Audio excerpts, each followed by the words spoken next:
সবাই চিকেন বিরিয়ানি খেয়ে বোর হয়ে গেছো? তাহলে চলো এবার একটু অন্যরকম স্বাদের বিরিয়ানি খাওয়া যাক। এটা হচ্ছে ইলিশ মাছের বিরিয়ানি। এই বিরিয়ানিটা আমি মোটামুটি রান্না করেছি 35 মিনিটে। আর আজকে আমি যেহেতু ইলিশ মাছের বিরিয়ানি খাচ্ছি, তাই আমি পুরোটাই মাছের আইটেম রেখেছি। কাতলা মাছের কালিয়ার সঙ্গে ইলিশ মাছের বিরিয়ানি আর একটুখানি শসা। আমি যেহেতু কাঁচা পেঁয়াজ খাই না, তাই কাঁচা পেঁয়াজটা নিইনি। তারপরে আমি নিয়ে নিচ্ছি এটা বানানোর জন্য একটা বাটিতে পরিমাণ মতো বিরিয়ানির চালটা আমি ভালোভাবে ধুয়ে নেব। তারপর এটা 30 মিনিটে জলে ভেজানোর জন্য আমি রেখে দেব। যদি জলে আর কি চালটা ভেজানো থাকে, তাহলে চালটা একটু রবারি টাইপের হয়। আর এটা দিলে মানে গরম জলে যখন দেওয়া হবে তখন এটা তাড়াতাড়ি মানে ভেঙে যায় না, চালটা ভাতটা ভালোভাবে মানে দেখতে হয় এটা। যাই হোক, এরপরে আমি একে একে বিরিয়ানির আলুগুলো কেটে নিয়েছি। এটা আমি চন্দ্রমুখী আলু নিয়েছি যাতে তাড়াতাড়ি সিদ্ধ হয়ে যাবে বলে। যেহেতু ইলিশ মাছ রান্না হতে তো বেশিক্ষণ টাইম লাগে না, তাই তখন যে দেখা যাবে যে আলু সিদ্ধ হয়নি কিন্তু মাছ গলে গেছে, তাই জন্য আমি আলুগুলোকে চন্দ্রমুখী আলুই নিয়েছি। আপনারা চাইলে অন্য আলু নিতে পারেন, কিন্তু আমি চন্দ্রমুখী আলুই নিয়েছি। যাই হোক, এরপরে আদা রসুন সব একে একে আমি কেটে নেব ভালোভাবে। আর এখানে আদা আর রসুনের পরিমাণটা প্রায় সমান রাখার চেষ্টা করুন। রসুনটা 2-1 কোয়া বেশি দিলেও আদাটা যেন একটু কম পরিমাণেই থাকে।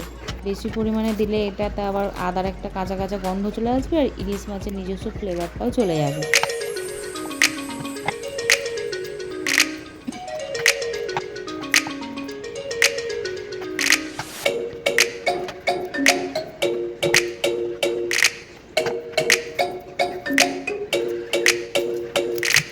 এবারে আমি পেঁয়াজ কেটে নেবো। আমি বড় বড় সাইজের 3টে পেঁয়াজ নিয়ে নিয়েছি। পেঁয়াজগুলোকে কিছুটা পরিমাণ আমি কাটবো বেরেস্তার জন্য, আর কিছুটা পরিমাণে আমি মিক্সিতে পেস্ট করে নেবো যাতে গ্রেভিটা একটু মোটা টাইপের হয় সেটার জন্য। যাই হোক, আমি পেঁয়াজের একে একে খোসাগুলো সব ছাড়িয়ে নিই।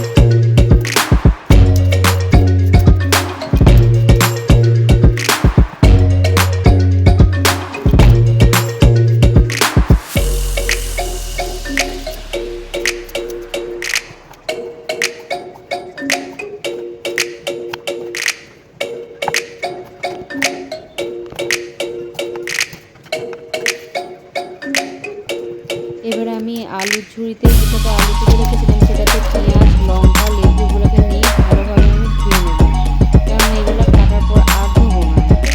এরপর পেঁয়াজটাকে আমি কিছুটা পরিমাণে বেরেস্তার জন্য কুচি কুচি করে লম্বা লম্বাভাবে কেটে নিচ্ছি। আর বাকিটা আমি পেস্ট করার জন্য রেখে দেবো।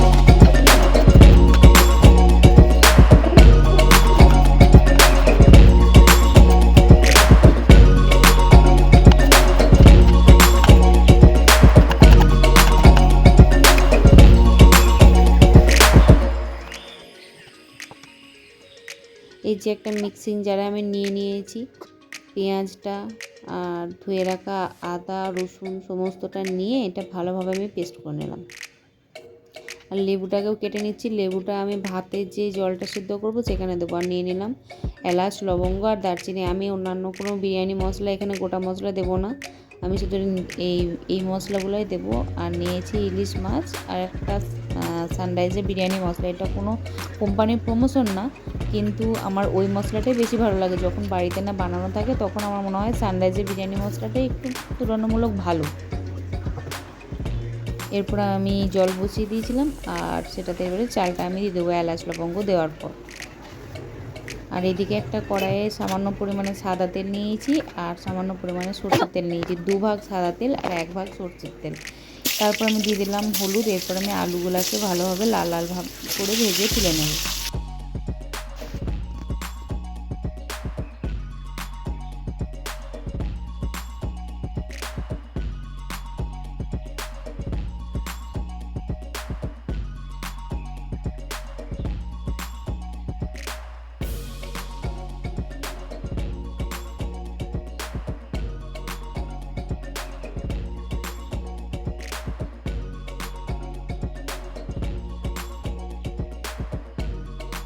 আলুগুলো লাল লালভাবে ভাজা হয়ে গেছে। এবারে আমি তুলে নিলাম আলুগুলো। এবারে এই তেলের মধ্যে দিয়ে দেবো পেঁয়াজটাকে বেরেস্তা করার জন্য।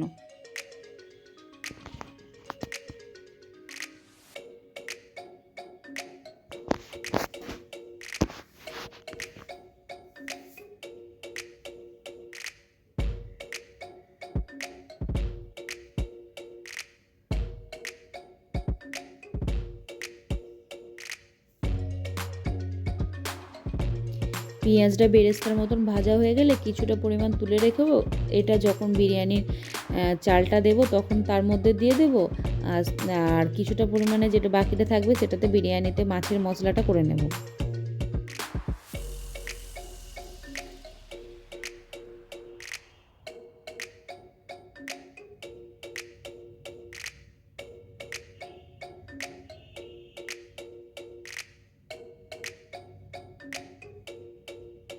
এর মধ্যে আমি গোটা গরম মশলাটা দিয়ে দিলাম।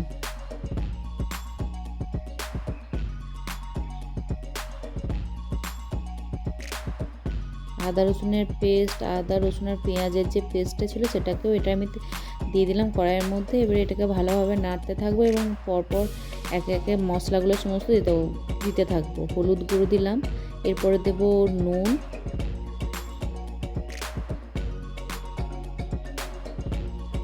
আমি কিন্তু এই বিরিয়ানিতে কোনো রকম জিরে ধনে এসব কিছু ব্যবহার করিনি। তোমাদের যদি ইচ্ছা হয় তোমরা করতে পারো, কিন্তু আমার এগুলো জিরে ধনে দিতে মানে মন করেনি। আমার এটাতেই বেশি টেস্ট ভালো লাগে। এইরকমভাবে তোমরা বানিয়ে খেয়ে দেখবে, দেখবে এটা দারুণ টেস্ট হয়, আমি গ্যারেন্টি নিয়ে বলছি। এরপর আমি দেবো এর মধ্যে সামান্য পরিমাণে কাশ্মীরি লঙ্কা, আর এটা রঙের জন্য, আর দিলাম সামান্য পরিমাণে মিট মশলা, আর দেবো এরপরে সানরাইজের যে বিরিয়ানি মশলাটা কিনেছিলাম ওটা।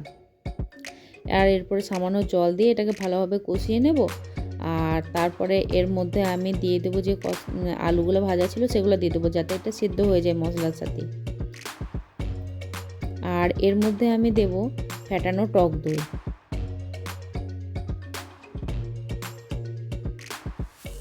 এর কাঁচা লঙ্কাটা আমি দিয়ে দিচ্ছি।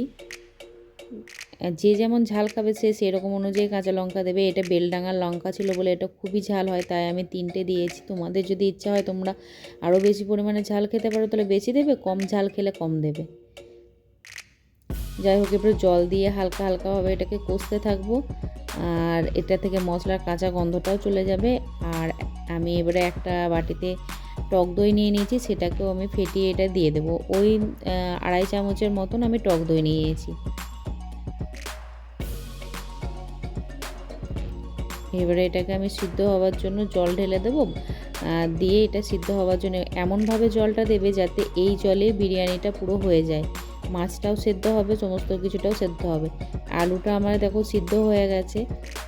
আলুটা সিদ্ধ হয়ে যাওয়ার পর আমি একে একে মাছগুলোকে সমস্তটা দিয়ে দেব। মাছটা জাস্ট দিয়ে 1 মিনিটের মতন শুধু ফোটাতে হবে, আর অন্য কিচ্ছু না। 1 মিনিটের মতন মাছটাকে ফুটিয়ে তারপরে এটা বন্ধ করে দেবো। যদি বেশি মাছটা ফোটানো হয় তাহলে মাছটা কিন্তু ভেঙে যাবে। তাহলে আবার অনেকজনে এটাও করতে পারো যে তোমরা ধরো মাছটাকে রান্না করে নিলে, তারপর মাছটাকে তুলে নিলে, তারপরে আলুর মধ্যে চালটাকে দিয়ে যেরকমভাবে লেয়ারিং করে ওপরে মাছ দিয়ে করতে পারো, সেখানেও মাছটা ভেঙে যাবে না। কিন্তু আমি এরকমভাবে মাছটা করে নেবো, তাহলে মাছটার মধ্যে বিরিয়ানির একটা ফ্লেভার ঢুকবে, টেস্টটা বেশি হয়। ভেজে অনেকজনে দিতে পারো, কিন্তু ভেজে দিলে আমার মাছটাকে বেশি হার্ড মনে হয়। তো যাই হোক, এরপর আমি বিরিয়ানি মশলা দিয়ে একটু গোলাপ জল, কেওড়া জল দিয়ে আতর দিয়ে তারপরে আমি যে সিদ্ধ করে রাখা ভাতটা 70% যে চালটা সিদ্ধ করে রেখেছিলাম সেটা আমি দিয়ে দিলাম। এরপরে ওপর থেকে সামান্য পরিমাণে যে বেরেস্তাটা পেঁয়াজ ভাজাটা ছিল ওটা দেবো, আর একটু বিরিয়ানি মশলা দিয়ে ঢাকা দিয়ে দেবো। কোনো ঘি বা কিছু আমি এখানে কিন্তু ইউজ করব না। তোমাদের ইচ্ছা হলে তোমরা করতে পারো। এটা যে কোনো বয়সে যে কেউ খেতে পারে, খুব সামান্য পরিমাণে তেলে, অথচ খুব মানে টেস্টফুল খাবার এটা আমার মনে হয়েছে। তোমরা যে কেউ খেতে পারো। এটা অন্য মাছের বা ডিমেরও করতে পারো।